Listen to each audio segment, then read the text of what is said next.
You know, one revelation that we got yesterday about Donald Trump's attempt to overturn the 2020 election did not come from the big public hearing yesterday about the January 6th investigation. Rather, it came from Mother Jones magazine, which obtained leaked audio of this guy, Steve Bannon, former Trump White House advisor and double-layered button-down shirt aficionado.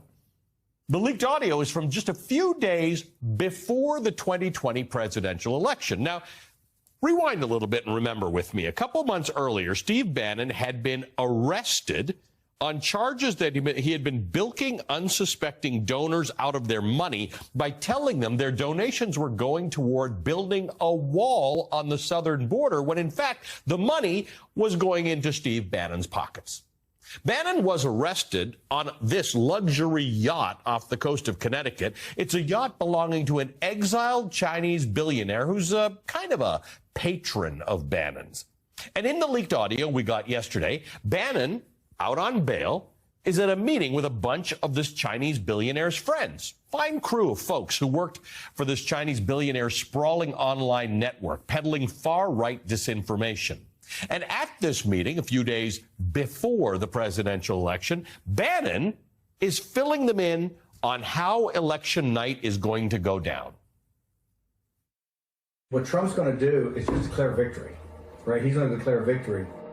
But that doesn't mean he's the winner. He's just going to say he's the winner. The Democrats, more of our people vote early that count. Theirs voted mail. And so they're going to have a natural disadvantage, and Trump's going to take advantage of it. That's our strategy. He's going to declare himself a winner. So when you wake up Wednesday morning, it's going to be a firestorm. If Trump is losing by 10 or 11 o'clock at night, it's going to be even crazier. No, because he's going to sit right there and say they stole it. I'm directing the Attorney General to shut down all ballot places in all 50 states. It's going to be no. He's not going out easy. If Biden's winning, Trump is going to do some crazy.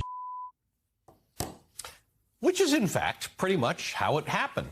I mean, Steve Bannon got the exact time of night slightly off. Trump didn't say the election was stolen at 10 or 11 o'clock on election night. He waited until after 2 a.m. He didn't direct the Attorney General to shut down polling places, but as we saw at yesterday's hearing, about 6 weeks later at an Oval Office meeting, he entertained the idea of having the military seize all the voting machines.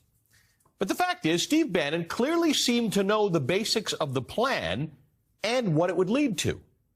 Mother Jones reports that elsewhere in the leaked audio, Bannon says that any chance for a, quote, peaceful resolution of this is probably gone, end quote. He said, quote, this is a revolution. This election just triggers more fighting, end quote.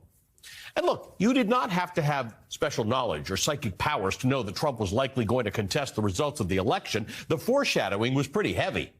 We were all forewarned about the so-called red mirage that would appear on election night, that early returns would look good for Trump because of the order in which ballots are counted, which would allow him to claim that his victory was being stolen from him as his lead started being eaten away by Democratic ballots. Exactly what Steve Bannon described as, quote, our strategy. And it's not like Trump himself was shy about talking about this in the weeks before the election either. The only way we're going to lose this election is if the election is rigged. Remember that. It's the only way we're going to lose this election. So we have to be very careful. The only way they can take this election away from us is if this is a rigged election. The Democrats are trying to rig this election because it's the only way they're going to win. So there may be a tendency to hear this leaked Bannon audio and think, yeah, whatever. We knew Trump was thinking about doing that.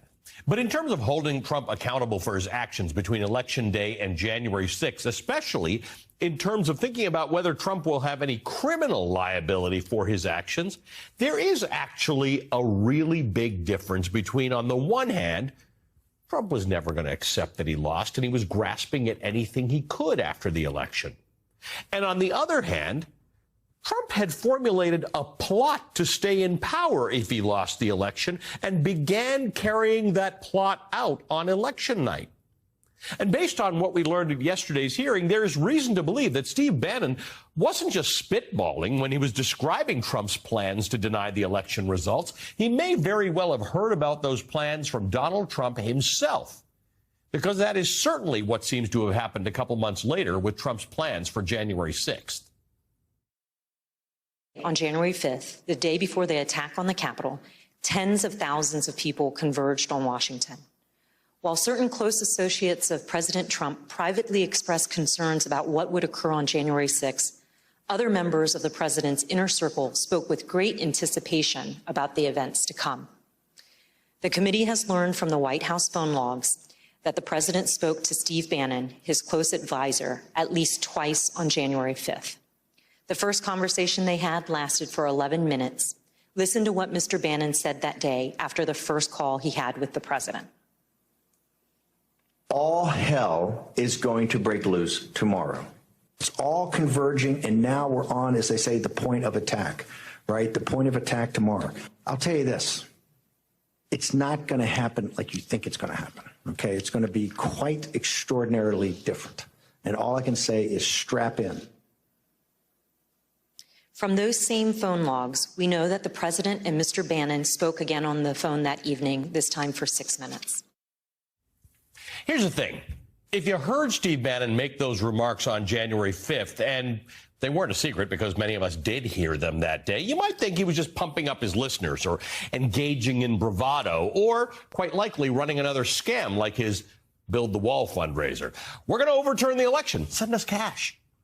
But it entirely changes the way you hear Bannon's words that day when you know that he had just had an 11-minute conversation with Donald Trump. Quote, "It's not going to happen like you think it's going to happen," end quote. Left unsaid there is because Donald Trump just told me the secret plan for how it's going to go down. Remember, we also learned yesterday that Trump and his allies apparently planned in advance to march on the Capitol, but deliberately kept that plan secret so it would appear that the march to the Capitol was spontaneous. The point here is not about Steve Bannon. It's about Donald Trump. One of the goals of the January 6th hearings is clearly to place Donald Trump at the center of the decision-making around the actual plot to overturn the election, culminating in the attack on the Capitol. It was Donald Trump who spoke to Steve Bannon the day before the attack, prompting Bannon to tell his supporters that all hell was going to break loose the next day. It was Donald Trump who on January 5th told his chief of staff to call Mike Flynn and Roger Stone, allies who had connections to the right-wing militias who led the Capitol attack. It was Donald Trump who gathered his staff in the Oval Office the day before the attack and asked them what the best route was for the mob to take to the Capitol the next day. Every one of these elements of the planning for January 6th is an independently serious matter. They were all ultimately focused on overturning the election, and they all have one other thing in common. Donald Trump participated in each substantially and personally. He oversaw or directed the activity of those involved. The January 6th investigation is laying out the best case it possibly can, not just for Donald Trump's responsibility for the Capitol attack and the plot to overturn the election, but for his criminal liability for it.